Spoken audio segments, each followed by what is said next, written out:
భారతదేశంలో మళ్లీ కోవిడ్ కలకలం రేపుతోంది. ప్రముఖ నటి శిల్పా శిరోద్కర్ కు కోవిడ్ పాజిటివ్ వచ్చినట్లు ఇన్స్టాలో పోస్ట్ చేశారు. మహేష్ బాబు సతీమణి నమ్రతకు సోదరి శిల్పా శిరోద్కర్ కు ఆసియాలో కోవిడ్ వ్యాప్తిపై అంతటా ఆందోళన చెందుతున్నారు. అయితే భారతదేశంలో కోవిడ్ ప్రవేశించిందా అన్న అనుమానాలు తలెత్తుతున్నాయి.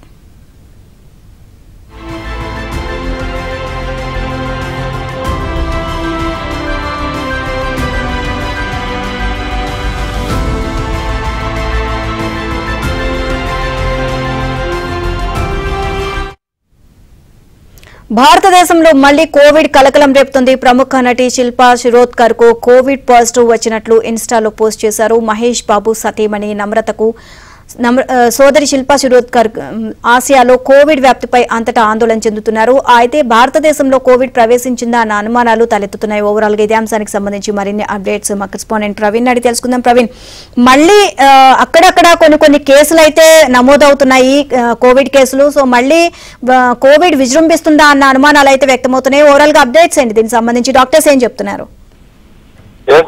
మొత్తంగా ఏషియన్ కంట్రీస్ లోనే ఈ కరోనా ఒమిక్రాన్ సబ్ వేరియంట్ అయితే విజృంభిస్తున్న పరిస్థితి కనిపిస్తుంది. ముఖ్యంగా సింగపూర్, హాంకాంగ్, జపాన్, మలేషియాలో కూడా కేసులు నమోదవుతున్నాయి. సో ఫారిన్ ట్రావెలర్స్ కూడా పెరిగిపోతా ఉంది. సమ్మర్ హాలిడేస్ కి అందరూ కూడా పిల్లలు, కుటుంబ సభ్యులతో కలిసి విహారయాత్రలు చేస్తూ ఉన్నారు. సో ఈ నేపథ్యంలోనే భారత్ లో కూడా ఈ ఒమిక్రాన్ సబ్ వేరియంట్స్ అనేది ఆల్రెడీ ఉన్నాయి. సో కొత్తగా హిస్టరీ కూడా కేసులు నమోదవుతా ఉన్నాయి. మహారాష్ట్రలో కూడా ఒమిక్రాన్ సబ్ వేరియంట్ కేసెస్ నమోదవుతాయి. అయితే ఎండమిక్ గా చేరింది కాబట్టి భారతదేశంలో వ్యాక్సినేషన్ సంబంధించి కూడా పూర్తిగా జరిగింది కాబట్టి ఎవరు కూడా ఆందోళన చెందాల్సిన అవసరం లేదని డాక్టర్స్ అయితే చెప్తాను పరిస్థితి కనిపిస్తుంది. ఇప్పుడు ఐపీఎల్ మ్యాచెస్ కూడా చాలా మంది విదేశాలకు వెళ్లి మరి తిరిగి వస్తున్న పరిస్థితి కనిపిస్తుంది. Sunrisers opener batsmen Head కూడా కరోనా పాజిటివ్ గా తేలింది. సో తను కూడా మండే ఇక్కడికి ఈ రోజు చేరుకున్న పరిస్థితి కనిపిస్తుంది. సో చాలా మంది ఇండియన్ కి ట్రావెలర్స్, ఇంటర్నేషనల్ ట్రావెలర్స్ వచ్చిపోతా ఉన్నారు. సో ఈ వేరియంట్స్ అన్ని కూడా ఇండియాలో ఉన్నాయి. ఆల్రెడీ మనకి ఈ వేరియంట్స్ అన్ని కూడా చూసామని చెప్తున్నారు. ప్రస్తుతం అయితే అక్కడ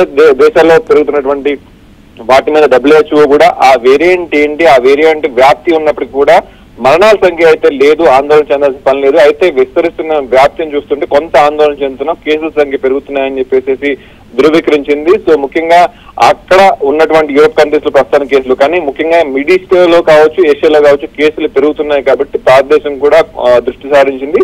అయితే దీనికి సంబంధించి ఎప్పటికప్పుడు అలర్ట్స్ కూడా జారీ చేస్తా ఉంది.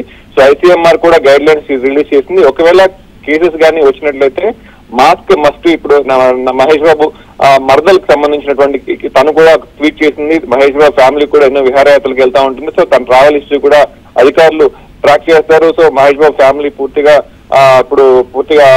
జాగ్రత్త పాటించాల్సిన అవసరం ఉంటుంది. అలాగే మిగతా వాళ్ళందరూ కూడా ముఖ్యంగా ఏదైతే జలుబు గాని లక్షణాల కింద పాత లక్షణాలు ఉంటాయి, సో హ్యాండ్ శానిటైజర్ కావచ్చు, మాస్కులు కావచ్చు మస్ట్ అని చెప్తున్నారు. అయితే వేరే ఆల్రెడీ వ్యాక్సినేషన్ వేసుకుని ఉన్నారు కాబట్టి చాలా మంది 90% దాకా ఇండియాలో. సో టెన్షన్ పడాల్సిన అవసరం ఏం లేదు. కానీ వ్యాప్తి చెందకుండా అయితే వచ్చిన వాళ్ళైతే పూర్తిగా mask, sanitization, hand sanitization, so minimum distance ఇవన్నీ కూడా పాటించాలని అయితే చెప్తా ఉన్నారు. Neelima, right, thank you Praveen.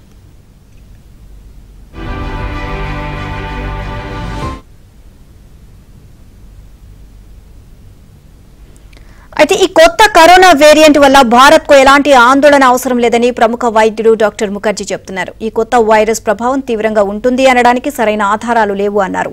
మరణాల గురించి కూడా అతిగా ఆలోచించాల్సిన అవసరం లేదు అన్నారు. కేసులు నమోదైనప్పటికీ ప్రమాదకరంగా పరిణమించే అవకాశాలు తక్కువగా ఉన్నాయి అన్నారు. లాస్ట్ మే 3వ తారీఖున ఒక అధికారిక ప్రకటన వెలువడింది. దాంట్లో చెప్పింది ఏంటంటే సుమారుగా 14,000 కేసులు ఒక వారంలో నమోదైనవి అని. అంతకు ముందు వారం కన్నా ఇది 28% ఎక్కువగా నమోదైనవి. ఇది మాత్రమే కాకుండా ఓవరాల్ గా మనకి 30% ఇంకా హాస్పిటలైజేషన్స్ కూడా పెరిగినాయని సింగపూర్ లో ఆరోగ్య వర్గాలు పేర్కొంటున్నాయి. కాబట్టి ఇది మనం పెరిగే అవకాశం, ఇండియాలో పెరిగే అవకాశం ఎంత మాత్రం ఉంది అనేది మనం చూసుకున్నట్టయితే కొత్త వేరియంట్స్ ఏమన్నా వచ్చినట్లయితే ఇది మనకి ప్రమాదకరంగా పరిణమించే అవకాశం ఉంటుంది. సింగపూర్ లో LF7 అనే వేరియంట్ ఉంది. ఇది ఒమిక్రాన్ J1.1 వేరియంట్ యొక్క సబ్ వేరియంట్ మాత్రమే. దాని వలన ప్రమాదకరంగా పరిగణించే అవకాశాలు తక్కువ. హాంకాంగ్ లో LF7 కాకుండా వేరే ఒక వేరియంట్ నడుస్తా ఉంది. అది NB1.8 అని అంటారన్నమాట. సో రెండు వేరియంట్స్ కూడా డిఫరెంట్ అయినప్పటికీ కూడా ఇవి కంప్లీట్ గా న్యూ వేరియంట్స్ కాదు, ఒమిక్రాన్ లో సబ్ వేరియంట్స్ మాత్రమే. వీటికి ఇంకా ముందు కన్నా డెల్టా లాగా కానీ లేకపోతే అంతకుముందు ఆల్ఫా లాగా కానీ ఎక్కువగా మరణాలు సంభవించే అవకాశం చాలా చాలా తక్కువ. కాబట్టి భయపడాల్సిన అవసరం లేదు. మరి మనకు కూడా కొంతమేరకు ఇమ్యూనిటీ తగ్గింది కదా, మనకు కూడా రావచ్చు కదా అంటే కేసెస్ వస్తే రావచ్చు, కానీ ప్రమాదకరంగా పరిణమించే అవకాశం చాలా తక్కువ. సింగపూర్ లో, హాంకాంగ్ లో ఆల్రెడీ మాస్క్ పెట్టుకోమని గవర్నమెంట్ ఫోర్స్ చేస్తా ఉంది. ఇండియాలో అయితే ఈ పరిస్థితి ఇప్పుడే లేదు, ఎవరు మాస్క్ పెట్టుకోవాల్సిన అవసరం లేదు.